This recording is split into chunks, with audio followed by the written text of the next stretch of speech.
watu wawili ambao Mungu anawasema, mmoja kwenye adhabu ya milele na mwingine kwenye uzima wa milele.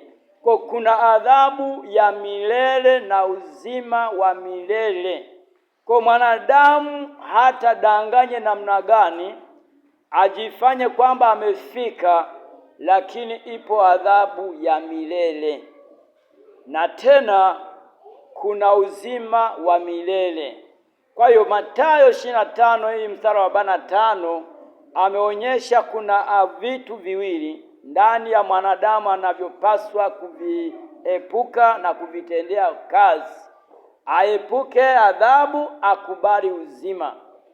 Akubali haki, akubali na uzima, aache adhabu. Maana adhabu ni ya milele yote, vizazi vyote vitakavyokuwepo, vyote ni vya milele. Kwa hiyo kumbuka, ukiwa kwenye uzima ni uzima wa milele wote. Kwa tutambue ya kwamba Mungu kwetu sisi ni wa milele, na sisi tena tunayemfuata ni wa milele. Wanaofuata dunia ni wa milele kwenye adhabu, wanaofuata haki ni wa milele kwenye haki, wanaofuata uzima ni wa milele kwenye uzima, wanaofuata anasa ni wa milele kwenye anasa.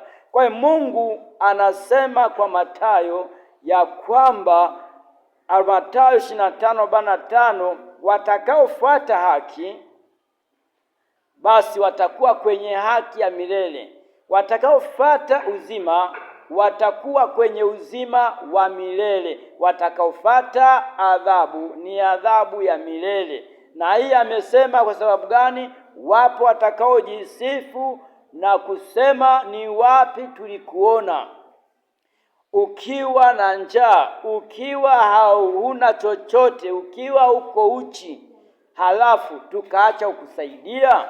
Lakini yeye Mungu anasamanisha kwamba mwanadamu unayemchukia, mwanadamu unayemuona hana kitu, mwanadamu unayemuona na kumdhalau, unapomdhalau huyo mwanadamu, unapomchukia huyo mwanadamu, maana yake uko pamoja na kumchukia Mungu.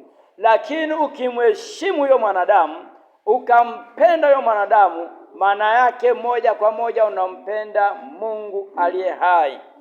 Hiyo ndiyo baraka na amana ambavyo Mungu anatupatia sisi wanadamu, ya kwamba ulinge usilinge, lakini ipo adhabu ya milele, na ukubali ipo, na upo uzima wa milele, na ukubali ipo haki ya milele. Mwenye haki yote ni Mungu mwenyewe.